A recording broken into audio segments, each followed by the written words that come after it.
Odysseus, on his journey home to Ithaca, was visited by a ghost. The ghost tells him that once he reaches his home, once he slays all his enemies and sets his house in order, he must do one last thing before he can rest. The ghost tells him to pick up a copy of Dragon Age Inquisition and walk inland, and keep walking until somebody mistakes that game for a coaster. For that would be the place that no man had ever been troubled by BioWare, and that's where he'd find peace. In the end, that's all I want. To walk away from BioWare and find some peace. Dragon Age Absolution is a Netflix show. This is not a review, but if you've come here to ask whether or not the show is worth your time, the answer is no. In fact, you've probably already seen the show in countless other television programs, books, video games, comics, or movies. This is very much the type of thing where you already know whether or not you're gonna like it. If there's any doubt in your mind, read a book instead, preferably one of these, or watch Black Sails. Maybe you'll learn something. If it must be a Netflix video game show, just watch Arcane. While its politics are kind of milquetoast, its animation is amazing, there's a lot to analyze artistically and thematically, the overall plotline and writing is really good and engaging, and it's actual good fantasy. Anyways, we were talking about Dragon Age. This video contains spoilers for the entire show if that matters to you. I'll talk about a few of my minor grievances first and then dive into a deeper analysis. I don't like the art style and the CG parts of the show leave a lot to be desired. I really hate that this style is what's in for the current epoch of Western animation aimed at older audiences. I just find it really boring and honestly kind of ugly. The writing, as in the actual words the characters say, is very awkward. At one point, a character really sloppily and pointedly explains the culture of Tevinter for the sake of the audience, but he says this to a group of people who would already know that information. If you want to interpret that as just narration, not dialogue, I think that's even worse, because it's literally telling us what this society is about instead of showing it to the audience. You know, that writing 101 lesson? Maybe I've just been reading too much of the Locked Tomb, but I feel like this type of exposition where a character is just transparently explaining things at the audience is borderline condescending. It feels like the writer doesn't trust the audience to pick up on anything by themselves, and it also betrays the lack of trust the author has in their own work to convey the world properly. When you're reading the Locked Tomb books, you're gonna be absolutely baffled for the first half of every one of them because nothing is ever explained to you directly. You have to figure it out yourself. This works for two reasons. First, because all these characters have been inhabiting this world for their entire lives. They wouldn't have random monologues prepared to explain fundamental parts of the way the universe works to other characters that already know these things. Second, because there's mutual trust between the author and the reader.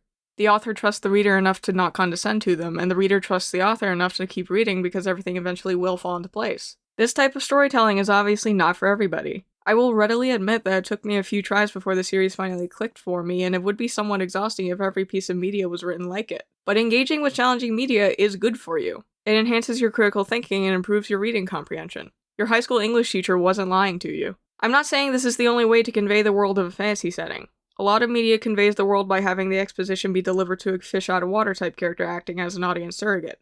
Some media does this better than others. When Fairbanks explains Tevinter to the characters that demonstrably already know these things, the first two thoughts I have are, okay, the story thinks I'm an idiot, and the story thinks an entire nation of people can be summed up in 5 sentences, more or less. The writing in the show also has that general Dragon Age problem of there only being like a dozen important people that are involved in every major event throughout the series. You know, why is Fairbanks driving the bus all of a sudden? Why is Knight Commander Meredith driving the bus all of a sudden? There are background elves with facial hair in this show.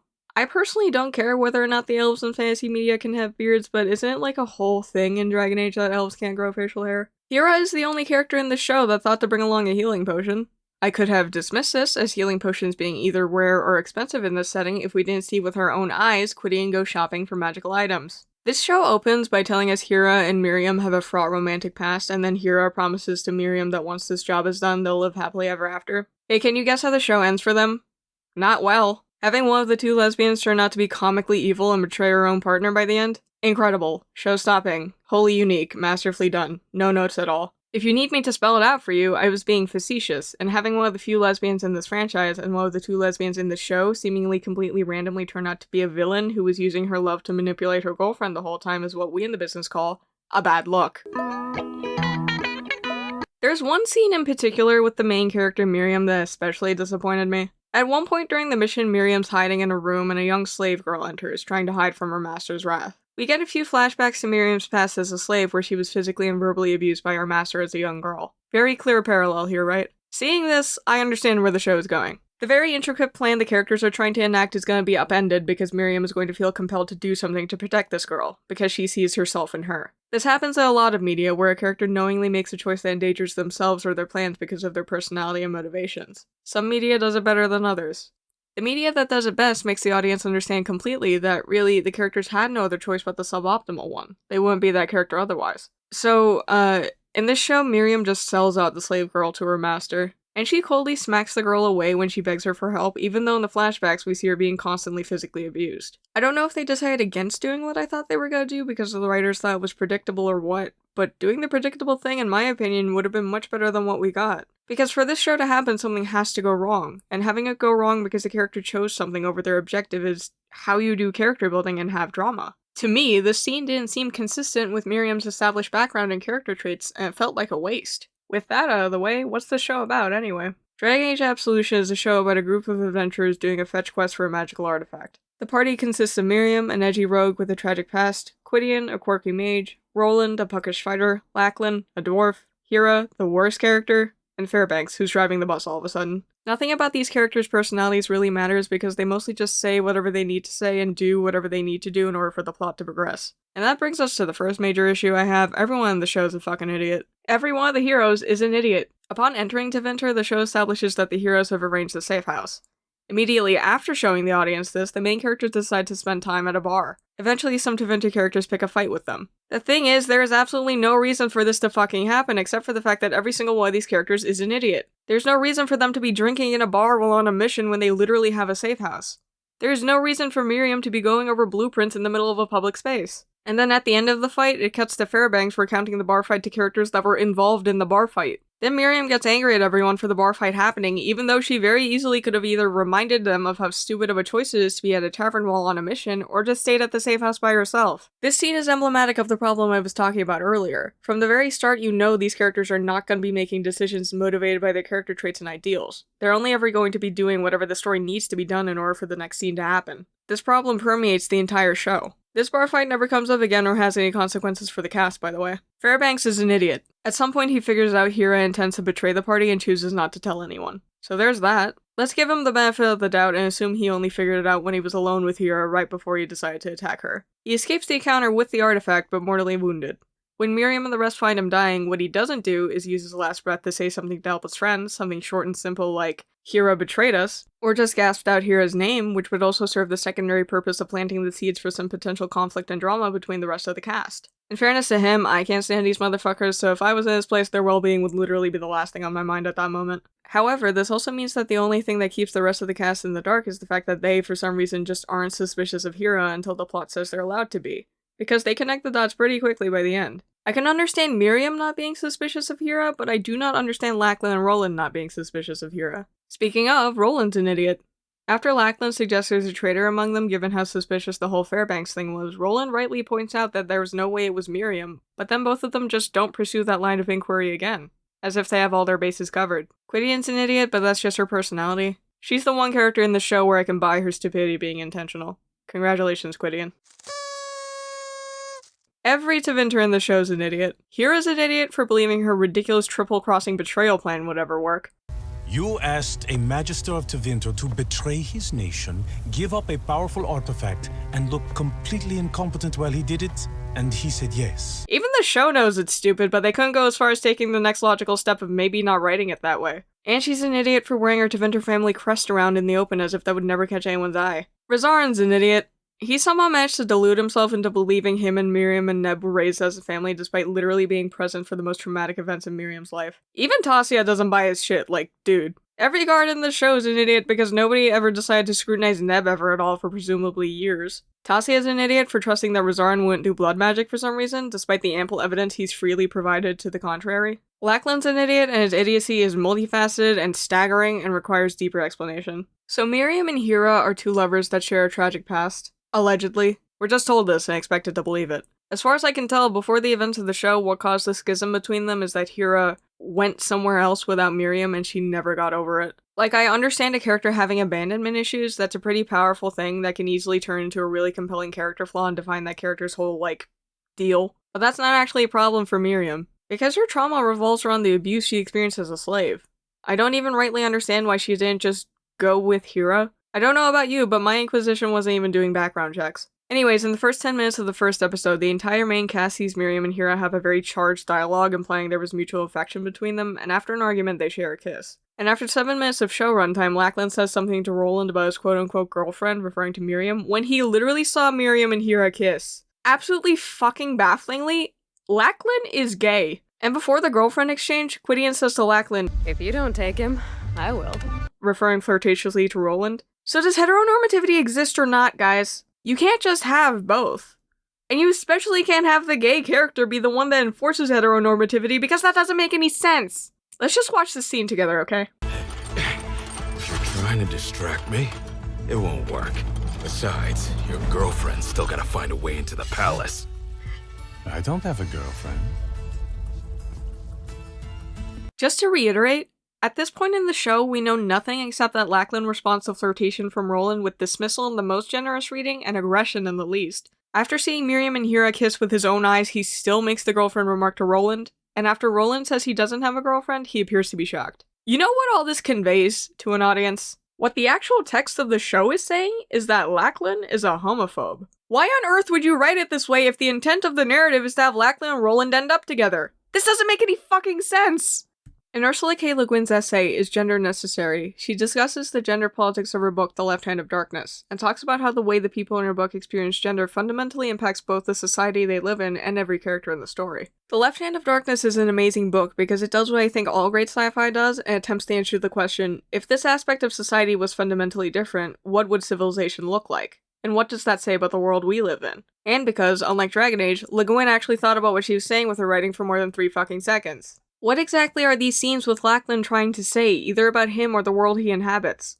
What they're trying to say is absolutely fucking nothing. There's no meaning to any of this because it's all contradictory and incomprehensible and doesn't hold up to scrutiny because this story isn't actually trying to say anything. And that, in my eyes, is the biggest sin of this show. Dragon Age Absolution isn't actually about anything. Okay, if I don't know what the show is about, how about we ask someone that should know the answer? John Epler, creative director of Dragon Age, can you please let us know what the themes of Dragon Age are? Yeah, definitely. So I can give a quick synopsis. If you're not familiar with Dragon Age is a fantasy setting.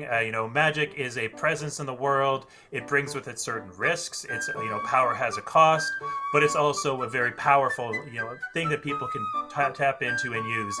And without getting specifically into this, getting into any spoilers on the show, one of the things that you can see is a lot of those themes that have been present in Dragon Age since all the way back in the first one. Again, idea of power, what does it cost, what does it mean, kind of carry through into the show. We're going into some exciting parts of the world in the show. I think people are going to be really, really engaged and really excited to see what that means. And generally, it's a lot about sticking true to those themes of what the games have always been about. Again, found family, previously mentioned power with a cost, and just what does it mean to be a person in this world and to exercise power? What does that actually mean? So okay, so it took a little time and significant effort, but he gave us 2 themes to work with, right? Let's go over the cost of power. Is Dragon Age Absolution about the cost of power? Well, no. I literally have no idea what he's talking about. I guess he may be referring to how blood magic requires, blood and everything that implies, but the show isn't really discussing that much. At most, it's saying blood magic is bad, which, yeah, I guess you're right, killing people is bad. Good thing the heroes never do it. Oh, wait. Blood magic also doesn't have a clear enough real-world parallel to me for the condemnation of blood magic to actually mean anything. Alright, next we have... found family. Okay, I'm taking the words found family away from all of you and putting it on a high shelf, and you're not getting it back until you learn how to behave. A group of people working together and barely tolerating each other is not a found family. Thank you, John, that didn't help at all. So I guess I have to do this myself. Thankfully, this show isn't very long, so I can go over it at pretty much every angle to see what we're dealing with here. Small mercies. The show opens with 3 thieves storming a mage tower. The camera then cuts to Miriam and Roland, who discuss how ridiculous their mission is. Miriam then reveals that her plan was in fact to use those 3 thieves as a distraction to have her and Roland sneak in while disguised. She then shoots the other thieves' grappling hooks and they tumble down the side of the mage tower, luring the guards away from the entrance. I won't lie, at this scene I actually said to myself, holy shit, she literally killed 3 people for her own gain. Is this show actually gonna be good? The answer was proven to be no 30 seconds later when it's revealed that those thieves are all alive, just arrested. And you find out the leader of the gang is a dick anyway, so you don't feel bad for him at all. Then Miriam beats up the gang, and the show has that video game / superhero comic book logic of internal wounds aren't real. You can punch and kick people to your heart's content, and they'll be fine. So Miriam's absolved of any wrongdoing there because nobody's technically dead. These events are never brought up again over the course of the show. So the opening scene of the show has nothing to do with the rest of the story thematically, and has nothing to do with how the characters develop throughout the rest of the story either.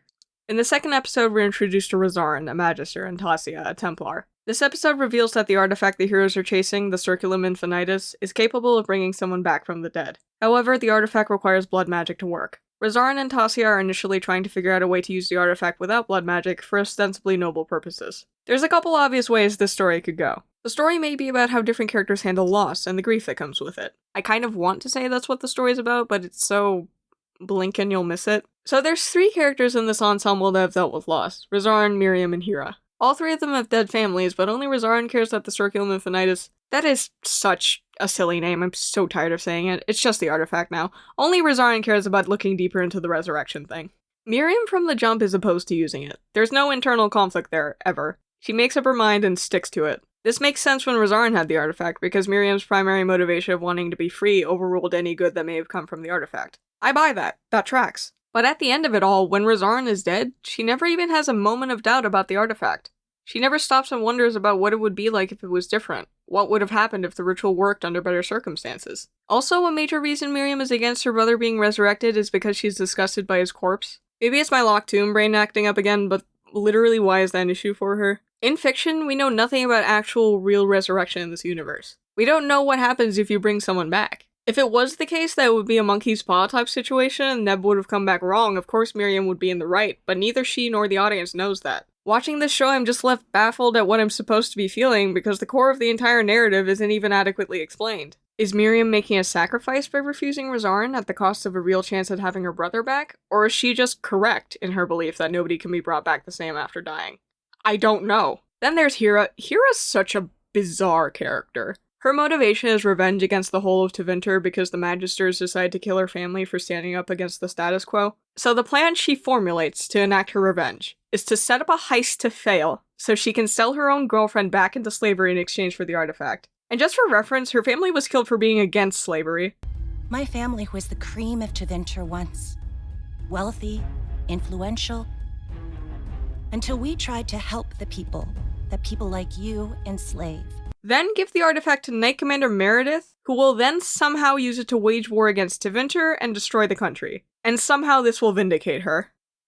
Like, what? That doesn't it seem like the obvious writing choice here would be to pit Miriam and Hera against each other because Hera wants to use the artifact and Miriam doesn't? Instead of having the conflict be this completely bonkers Rube Goldberg-ass plan Hera has to set in motion events that would eventually lead to her getting revenge? Wouldn't that make more narrative sense with the themes that exist in your story once you introduce the idea of resurrection? Wouldn't this make the tragedy of Miriam and Hera's relationship actually poignant because there's this parallel between them now? And the wedge driven between them is due to the different ways they handle their grief? Instead of having Hera be revealed to be comically evil and manipulative and violate her own alleged principles when we find out she was about to sell her own girlfriend back into slavery, wouldn't seeing Hera fall gradually and Miriam grow gradually be a more satisfying narrative than just having Hera be completely delusional the whole time and Miriam be incorruptible the whole time? Not only that, but then we'd have a thematic parallel between Razarin and Tasia and Hera and Miriam, and then the narrative would have actual cohesion. I guess that would run the risk of making sense, wouldn't it?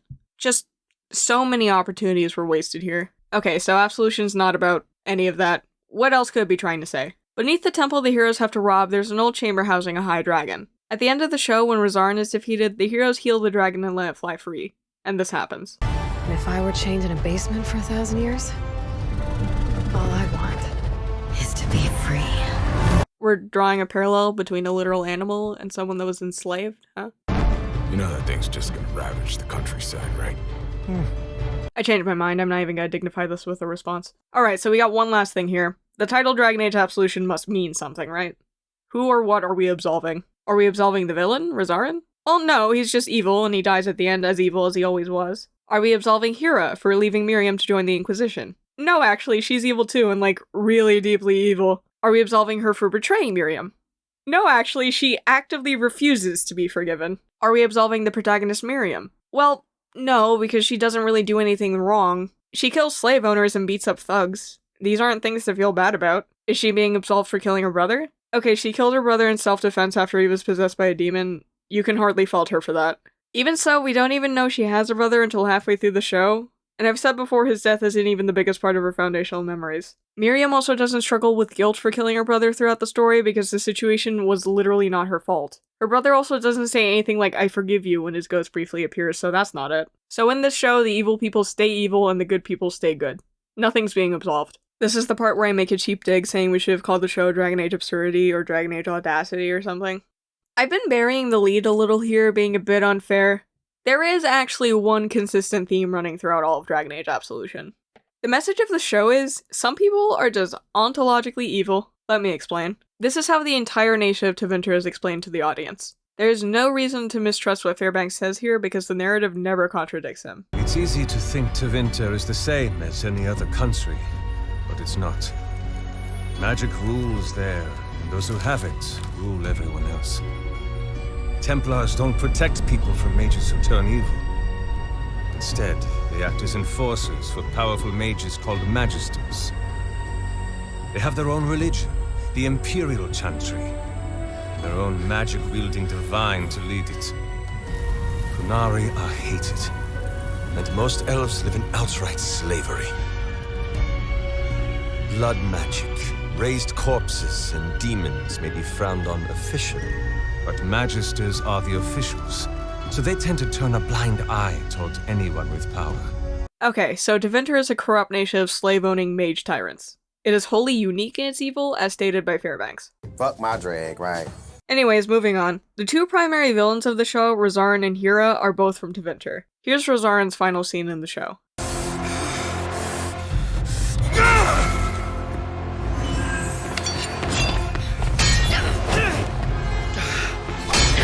Selfish bitch! You and your ungrateful brother!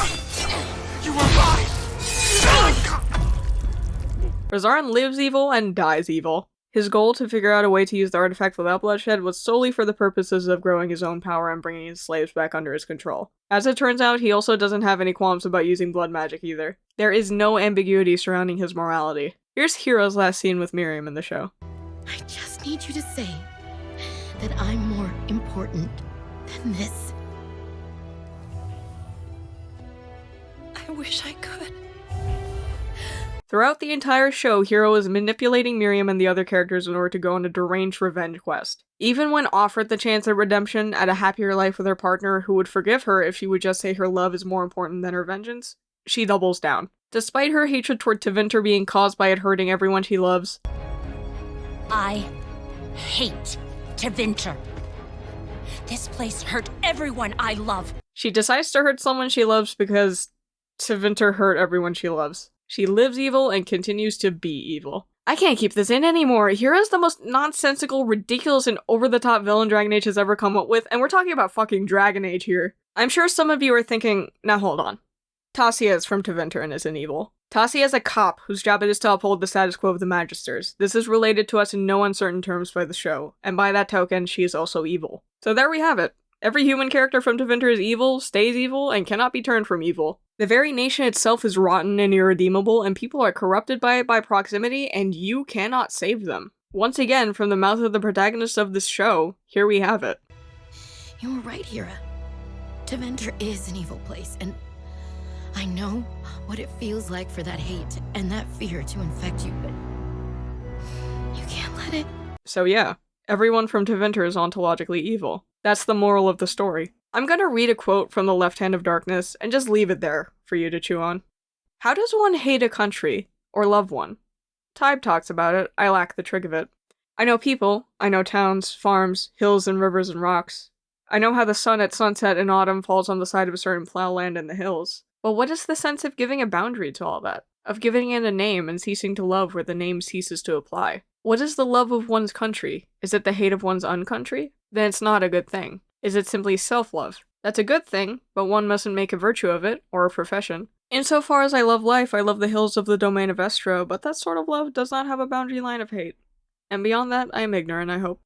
The last thing I have to say about Dragon Age Absolution is that it suffers from plain bad style. Ursula K. Le Guin's essay From Elfland to Poughkeepsie discusses how writing style is what defines fantasy as a genre, and that good fantasy, which she believes is the only real fantasy, must have strong style. I'm gonna mimic the exercise that gives Le Guin's essay its name. So I sat down on Friday evening to watch this show, and I watched this scene from Absolution. Listen, I know I'm asking a lot, but the Inquisition gave me one last mission before it broke up, and I need your help to do it. And after this, we can go to the hinterlands and make cheese for all I care, so long as we're together.